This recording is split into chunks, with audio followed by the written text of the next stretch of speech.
Hello, welcome to സ്പൈസ്ജെനിക്സ്. ഇന്ന് നമുക്ക് അടിപൊളി ടേസ്റ്റിൽ ഒരു പ്രോൺസ് ചില്ലി ഉണ്ടാക്കി നോക്കിയാലോ.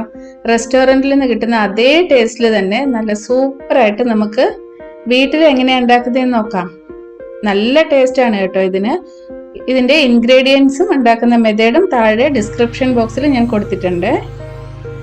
ഞാനിവിടെ 300 ഗ്രാം കൊഞ്ച് കഴുകി വൃത്തിയാക്കി എടുത്തു വെച്ചിട്ടുണ്ട്. ഇവിടെ ഇതിലേക്ക് നമുക്ക് മാരിനേറ്റ് ചെയ്യാനായിട്ട് 1.5 ടീസ്പൂൺ മുളക് പൊടി, 3/4 ടീസ്പൂൺ കുരുമുളക് പൊടിയും ഒരു ടീസ്പൂണോളം ഉപ്പും, അത് നിങ്ങളുടെ ആവശ്യത്തിനനുസരിച്ചിട്ട് ചേർക്കാം കേട്ടോ ഉപ്പ്. പിന്നെ നമുക്കിതിലേക്ക് 1 ടീസ്പൂൺ ജിഞ്ചർ ഗാർലിക് പേസ്റ്റും 1 ടേബിൾ സ്പൂൺ സൺഫ്ലവർ ഓയിലും ഒഴിക്കണം. ഇനി ഇതിലേക്ക് ഞാൻ 3/4 ടേബിൾ സ്പൂൺ സോയ സോസ് ഒഴിച്ചു കൊടുക്കുകയാണ്. പിന്നെ ഞാൻ ഇതിലേക്ക് 2 ടേബിൾ സ്പൂൺ കോൺഫ്ലോർ ആണ് ചേർത്ത് കൊടുക്കുന്നത്. കോൺഫ്ലോർ ഇല്ലെങ്കിൽ അതിന് പകരം ഓൾ പർപ്പസ് ഫ്ലോർ ചേർത്താലും മതി കേട്ടോ. ഇനി ഇതെല്ലാം കൂടി ഈ കൊഞ്ചിൽ നന്നായിട്ടൊന്ന് മിക്സ് ചെയ്തെടുക്കാം. ഇത് മിക്സ് ചെയ്തതിന് ശേഷം നമുക്കൊരു മിനിമം 1 മണിക്കൂറെങ്കിലും ഇത് മാരിനേറ്റ് ചെയ്ത് വെക്കണം. അതായത് ഈ മസാലയെല്ലാം ഈ കൊഞ്ചിൽ നന്നായിട്ട് പിടിക്കണം. ഇതിപ്പോൾ നിങ്ങൾ അന്ന് തന്നെ ഉണ്ടാക്കുന്നില്ലെങ്കിൽ ഇത് ഫ്രീസറിൽ വെച്ചിട്ട് എപ്പോഴാണ് നിങ്ങൾ ചില്ലി പ്രോൺസ് ഉണ്ടാക്കുന്നത് അതിന് കുറച്ച് നേരം മുമ്പേ വെളിയിൽ വെച്ച് റൂം ടെമ്പറേച്ചറിലാക്കിയിട്ട് ഫ്രൈ ചെയ്താലും മതി കേട്ടോ. ഞാനിവിടെ ഒരു പാനിൽ 1/4 കപ്പോളം സൺഫ്ലവർ ഓയിൽ നന്നായിട്ട് ചൂടാക്കിയിട്ടുണ്ട്. അതിലേക്ക് ഇനി നമുക്ക് മാരിനേറ്റ് ചെയ്ത് വെച്ച കൊഞ്ചിട്ടിട്ട് ഒന്ന് ഫ്രൈ ചെയ്തെടുക്കാം. മീഡിയം ഫ്ലെയിമിൽ ഇട്ടിട്ട് വേണം ഫ്രൈ ചെയ്യാൻ കേട്ടോ. ഈ കൊഞ്ച് വേവുന്നതിന് അധികം ടൈമൊന്നും ആവശ്യമില്ല. ഒരു 2 മിനിറ്റ് മതി. 2 മിനിറ്റ് കൊണ്ട് ഒരു സൈഡ് കുക്കായി കിട്ടും. പിന്നെ അത് തിരിച്ചിട്ടിട്ട് മറ്റേ സൈഡും ഒരു 2 മിനിറ്റോളം കുക്ക് ചെയ്തെടുത്താൽ മതി കേട്ടോ. ഇനി ഇത് ഫ്രൈ ആയതിനു ശേഷം നമുക്ക് ഇത് വേറൊരു പാത്രത്തിലേക്ക് മാറ്റി ഒരു സൈഡിലേക്ക് വെക്കാം.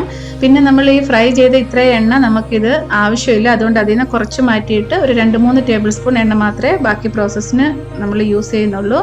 നമുക്കിതിലേക്ക് ഒരു 4-5 വെളുത്തുള്ളി ചെറുതായിട്ട് കട്ട് ചെയ്തതും ഒരു ചെറിയ കഷ്ണം ഇഞ്ചി കട്ട് ചെയ്തതും ഇട്ടിട്ട് ഒരു 20 സെക്കൻഡോളം ഒന്ന് ഹൈ ഫ്ലെയിമിൽ ഇട്ടിട്ട് ഒന്ന് ഇളക്കി കൊടുക്കാം. ഇനി ഇതിലേക്ക് നമുക്ക് 3-4 വറ്റൽമുളക്, ഇത് മുറിക്കുക ഒന്നും വേണ്ട, അതേപോലെ തന്നെ ഇട്ട് കൊടുത്താൽ മതി കേട്ടോ. ഇനി 2-3 പച്ചമുളക് നെടുകെ കീറിയത് ഇട്ട് കൊടുക്കാം. ഇനി ഇതിലേക്ക് ഒരു 1/4 കപ്പോളം സ്പ്രിംഗ് ഓണിയൻ്റെ വൈറ്റ് പാർട്ടും ചെറുതായിട്ട് കട്ട് ചെയ്ത് ചേർത്ത് കൊടുത്തിട്ട് നമുക്ക് ഹൈ ഫ്ലെയിമിലിട്ട് തന്നെ ഒരു 10-30 സെക്കൻഡോളം ഒന്ന് ഇളക്കി കൊടുക്കാം. ഇനി നമുക്ക് ഒരു മീഡിയം സൈസ് സവാള കുറച്ച് വലിയ പീസായിട്ട് കട്ട് ചെയ്തത് ഇതിലേക്ക് ഇട്ട് കൊടുക്കാം. അതിനുശേഷം ഞാനിവിടെ 3 കളറിലുള്ള ക്യാപ്സിക്കം എടുത്തിട്ടുണ്ട്. നിങ്ങൾക്ക് ഏതാണ് അവൈലബിൾ അത് ചേർത്താൽ മതി കേട്ടോ. ഞാനിപ്പം ഒരു 3/4 കപ്പോളം ഗ്രീനും റെഡും യെല്ലോയും ക്യാപ്സിക്കം എടുത്തിട്ടുണ്ട്. നിങ്ങൾക്ക് ഗ്രീൻ മാത്രമേ ഉള്ളെങ്കിൽ അത് മാത്രം ഇട്ട് കൊടുത്താലും മതി കേട്ടോ.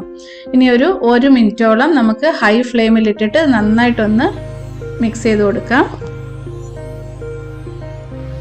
ഇത് വളരെ പെട്ടെന്ന് തന്നെ നമുക്ക് റെഡിയാക്കാൻ പറ്റുന്ന ഒരു ഡിഷാണ്. ആ കൊഞ്ച് മാരിനേറ്റ് ചെയ്ത് വെക്കുന്ന ടൈം മാത്രമേ ഉള്ളൂ കുറച്ച് അധികമായിട്ടുള്ളത്. ബാക്കിയെല്ലാം പെട്ടെന്ന് തന്നെ നമുക്ക് ഉണ്ടാക്കാൻ പറ്റും. ഇനി ഇതിലേക്ക് 3/4 ടീസ്പൂൺ കുരുമുളക് പൊടി ചേർത്തിട്ട് ഒന്ന് മിക്സ് ചെയ്ത് കൊടുക്കാം. അതിനുശേഷം 1 table spoon red chilli sauce ചേർത്ത് കൊടുക്കാം. പിന്നെ ഈ കുരുമുളക് പൊടിയും ചില്ലി സോസും എല്ലാം നിങ്ങളുടെ എരിവിനനുസരിച്ചിട്ട് കൂട്ടിയോ കുറയ്ക്കുകയോ ഒക്കെ ചെയ്യാം കേട്ടോ. പിന്നെ ഒരു 2 ടീസ്പൂൺ സോയ സോസ് ചേർത്ത് കൊടുക്കാം. ഇനി നന്നായിട്ട് ഇതെല്ലാം കൂടി ഒന്ന് മിക്സ് ചെയ്ത് കൊടുക്കാം നമുക്ക്. അതിനുശേഷം ഉപ്പ് ചെക്ക് ചെയ്യുക. ഉപ്പ് ചെക്ക് ചെയ്തിട്ട് ആവശ്യമുണ്ടെങ്കിൽ കുറച്ചും കൂടി ചേർത്ത് കൊടുക്കാം. കാരണം സോയ സോസിലൊക്കെ ഓൾറെഡി ഉപ്പുണ്ട്, പിന്നെ കൊഞ്ചിലും നമ്മുടെ ഉപ്പുണ്ട്. അതുകൊണ്ട് അത് ചെക്ക് ചെയ്തിട്ട് ചേർക്കുക. പിന്നെ നമുക്ക് 1 ടീസ്പൂൺ വിനാഗിരിയും കൂടി ചേർത്തിട്ട് നന്നായിട്ടൊന്ന് മിക്സ് ചെയ്ത് കൊടുക്കാം. അതിനുശേഷം നമ്മൾ ഫ്രൈ ചെയ്ത് മാറ്റി വെച്ചിരിക്കുന്ന കൊഞ്ചും കൂടി ചേർത്തിട്ട് ഇതെല്ലാം കൂടി നന്നായിട്ടൊന്ന് മിക്സ് ചെയ്ത് കൊടുക്കാം. നമ്മൾ ഇതെല്ലാം ഹൈ ഫ്ലെയിമിൽ ഇട്ടിട്ട് തന്നെ വേണം ഇതെല്ലാം ചെയ്യാൻ കേട്ടോ. ഇത് നമുക്ക് പെട്ടെന്നായി കിട്ടും. അതുകൊണ്ട് ഇത് എല്ലാം റെഡിയാക്കി അടുത്ത് വെച്ചിട്ട് ഇത് ചെയ്യാൻ തുടങ്ങാവൂ കേട്ടോ.